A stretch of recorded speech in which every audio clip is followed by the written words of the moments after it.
Et pour débuter ce journal, nous allons faire un point sur la situation des migrants, des réfugiés dans le département avec vous, William.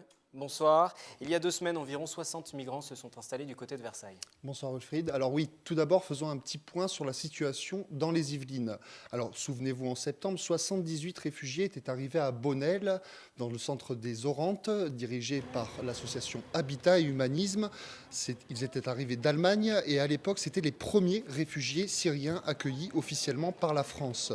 À ce moment-là, François Hollande avait annoncé l'accueil sur 2 ans de 24 000 réfugiés en provenance de Syrie.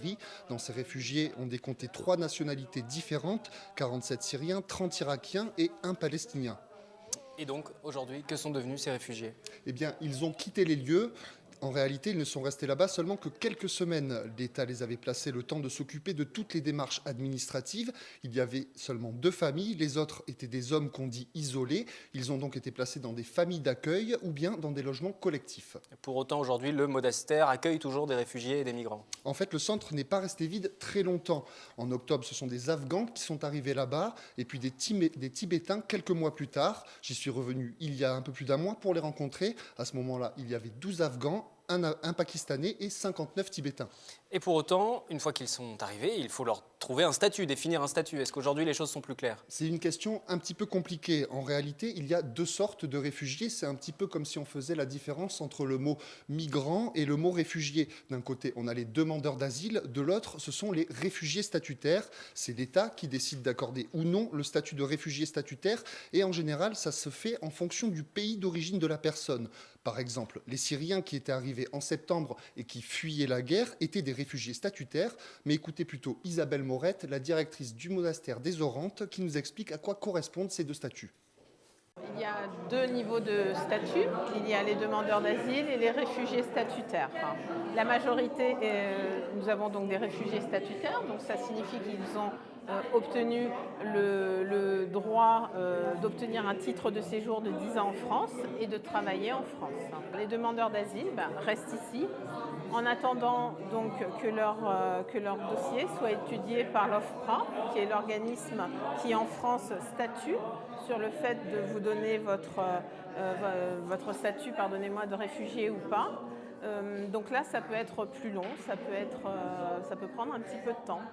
Alors, en ce qui concerne l'avenir des personnes qui se trouvent au monastère, c'est comme pour les précédents. L'objectif, c'est pas qu'ils restent ad vitam aeternam dans ce centre qui reste un lieu de transit. C'est soit qu'on leur trouve un logement, ou bien qu'ils attendent leur régularisation. En ce qui concerne leur journée, Isabelle nous a fait faire un petit tour des lieux et nous a expliqué. Vous avez donc les cours de français qui vont avoir lieu pendant 2 heures et qui seront suivis cet après-midi par un atelier discussion, échange, jeu. Tout ça en français.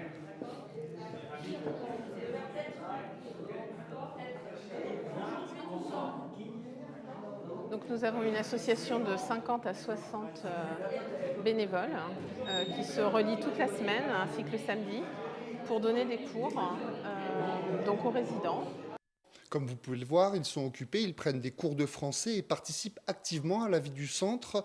En plus, ils sont libres de sortir quand bon leur semble, à condition de revenir au moins une fois tous les 3 jours. Donc là, on parlait des migrants qui sont installés du côté de Bonnel. Il y en a aussi une 60aine qui sont arrivés à Versailles. Tout à fait. Donc ils sont arrivés le 30 avril et ils étaient 60. Ils faisaient en réalité partie d'un campement qui était installé sous le pont du métro aérien à Stalingrad à Paris, sous le métro Stalingrad à Paris. Ils ont été expulsés car le campement devenait insalubre.